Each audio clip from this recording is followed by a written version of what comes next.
E agora a gente continua falando sobre esse caso, para isso a gente recebe agora ao vivo o delegado da Polícia Federal, Elvis Seco, para nos dar um panorama sobre essa investigação. Oi, delegado, boa tarde para o senhor, muito obrigada por conversar aqui conosco na Jovem Pan.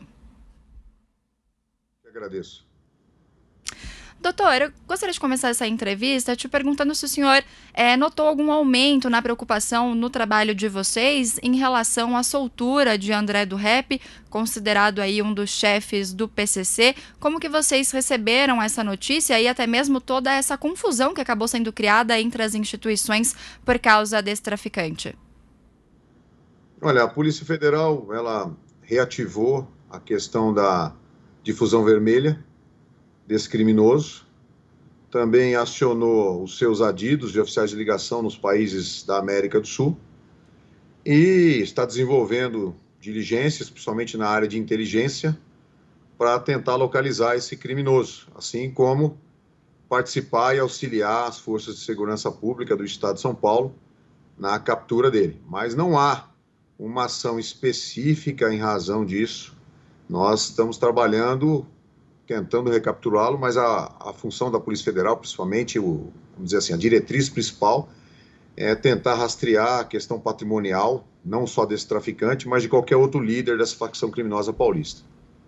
Doutor, para essa conversa eu vou chamar também o meu colega e repórter, melhor dizendo, Leonardo Martins.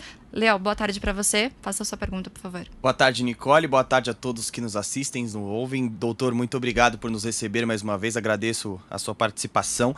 E eu queria lhe perguntar, é muito comum, não só no caso do André do Rep, mas dos grandes criminosos, de facções criminosas, principalmente do PCC, essa vida luxuosa de mansões e iates. Foi o caso do André do Rep e é o caso de outras lideranças.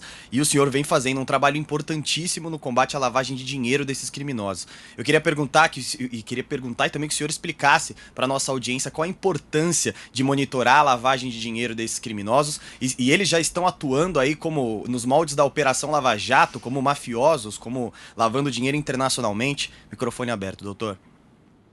Olha, Leonardo, tem uma coisa que nós temos que aprender com a história, né? Então, há 7 anos atrás eu coordenei com uma equipe uma operação denominada Operação Ferrari em Londrina, e ela foi sobre essa facção criminosa e foi sobre umas lideranças locais que estavam operando há mais de 10 anos. O esquema era exatamente o mesmo da Rei do Crime: lavagem de dinheiro, utilizando-se do perfil de empresários, já estavam atuando há mais de 10 anos, viviam na alta sociedade, gastavam quantias absurdas em festas, andavam de carros luxuosos, tinha uma rede, tinha postos de combustíveis, assim como transportadora, ou seja, isso não vem de agora.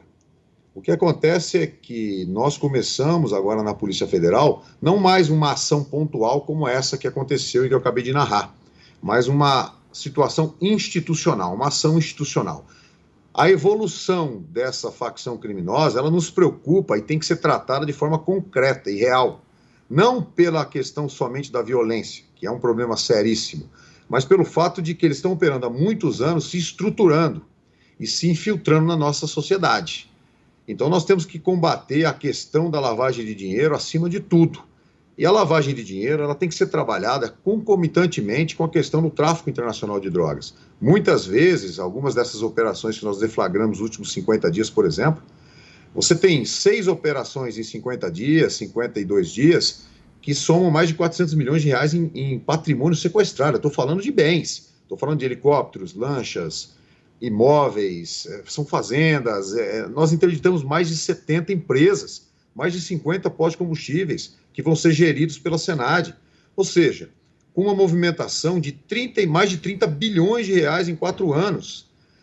É uma preocupação muito grande. Isso nós temos que atacar a questão da lavagem de dinheiro, tanto quanto o crime antecedente do tráfico internacional de drogas. E algumas dessas investigações de lavagem nem necessitam da apreensão da cocaína, por exemplo. A questão da lavagem de dinheiro, se você tem, por exemplo, condenações por lavagem de dinheiro e por tráfico internacional de drogas, que é um processo mais demorado, enquanto você tem um ato de lavagem de dinheiro, por exemplo, por uma fazenda que estava no nome de uma interposta pessoa, o processo é mais rápido, ele é célere, você tem que ouvir nesse processo judicial menos pessoas. O Ministério Público pode fazer a denúncia concomitante da lavagem e do tráfico internacional de drogas, e você pode trabalhar isso para condená-lo várias vezes em lavagem e evitar que ele seja colocado em soltura pelo crime de tráfico de drogas, porque ele vai ter várias condenações de lavagem de dinheiro. Então nós temos que começar a ampliar essa atuação na questão da lavagem de dinheiro, mais e mais, sobretudo sobre essa facção criminosa. Doutor, e também não é raro ver o senhor falando em entrevista à imprensa da importância de investigar a lavagem de dinheiro, e eu queria que o senhor explicasse para a nossa audiência também. É comum que atualmente esses criminosos eles atuem com doleiros que atuam em Brasília, são criminosos que estão na elite do nosso país, eles já estão em outra alçada, é isso? Olha, exatamente. Então você tem comprovado isso através das operações que a Polícia Federal deflagrou nos últimos 2 meses. E você tem mais recente, vamos colocar ali, vamos voltar 2 anos atrás, na Operação Spectrum, em que uma das fases envolveu doleiros ligados a Lava Jato. Youssef, aquele Ceará, e eles foram envolvidos nisso porque lavavam dinheiro para traficantes e também para corruptos. Existe um núcleo financeiro, um banco informal, no caso dos doleiros, que recebem dinheiro de ambos. Nós não conseguimos comprovar uma ligação entre políticos e traficantes, mas nós temos que desmontar esse núcleo financeiro. E isso é muito importante, você identificar os núcleos financeiros, núcleos de lavagem de dinheiro. Então, doleiro é um deles. Hoje eles estão usando criptomoedas, eles usam os sistemas de empresas, né, passando contas de circulação de dinheiro, ou seja, eles se reinventam. Então, nós temos que nos aprimorar também e tem que sempre entender o crime de tráfico internacional de drogas e mais complexo do que ele realmente é. Não é a apreensão da cocaína por si só, muito menos a da maconha, que tem um valor muito menos expressivo, que vai enfraquecer o tráfico de drogas. Mas nós vamos enfraquecer o tráfico de drogas desmontando as grandes organizações criminosas, retirando as suas lideranças, desestruturando a organização como um todo, fazendo com que a sua recapitalização seja muito mais difícil. Então, quando você tem um fugitivo que estava condenado por tráfico de drogas, mas não tem a lavagem de dinheiro e ele é solto, ele tem toda uma estrutura. Ele tem advogados, ele tem veículos, ele tem imóveis para se ocultar. Se nós não trabalharmos a questão da lavagem de dinheiro, toda essa estrutura vai continuar existindo. Então você trabalha anos para conseguir uma prisão e não tira o poder financeiro.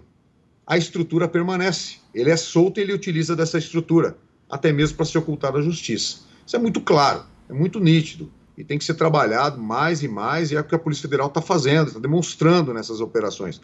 Uma operação que eu demonstrei aqui no início da entrevista, que foi feita há 7 anos, tem o mesmo esquema de agora.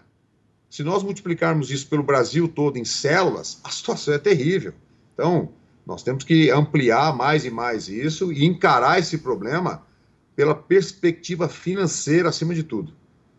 E, doutor, só para a gente finalizar, já foi falado até mesmo na imprensa que existe a possibilidade de André do Rep ter ido ou à Bolívia ou então ao Paraguai. Existe algum acordo, alguma cooperação com esses países que, se ele for encontrado por lá, ele possa ser preso ou então trazido para o Brasil? Existe algum tipo de cooperação com esses países?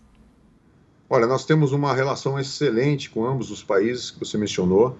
Com o Paraguai, ela é muito forte, realmente, e nós temos ali uma ação com o Paraguai. Fizemos várias operações dessas últimos 60 dias com o Paraguai, com a Senad. Se por acaso ele for encontrado no Paraguai, vai ser muito simples de trazê-lo de volta ao país. E na Bolívia nós temos lá nossos oficiais de ligação, temos o Adido, que tem também um contato muito forte, muito bom com o governo boliviano. Se nós conseguirmos localizar nesses países, eu acredito que não haverá qualquer dificuldade em trazê-lo de volta ao país. Perfeito. A gente conversou agora, então, com o delegado da Polícia Federal, Elvis Seco. Muito obrigada, doutor, pelas informações e por disponibilizar um tempo aí da sua agenda para conversar conosco. Um ótimo trabalho, uma ótima quinta-feira para o senhor. Eu que agradeço. Muito obrigado pela oportunidade de trazer algum esclarecimento. Boa tarde. Boa tarde. Obrigada, Leonardo, também pela participação. Um ótimo trabalho para você. Obrigado, Nicole. Boa tarde para você.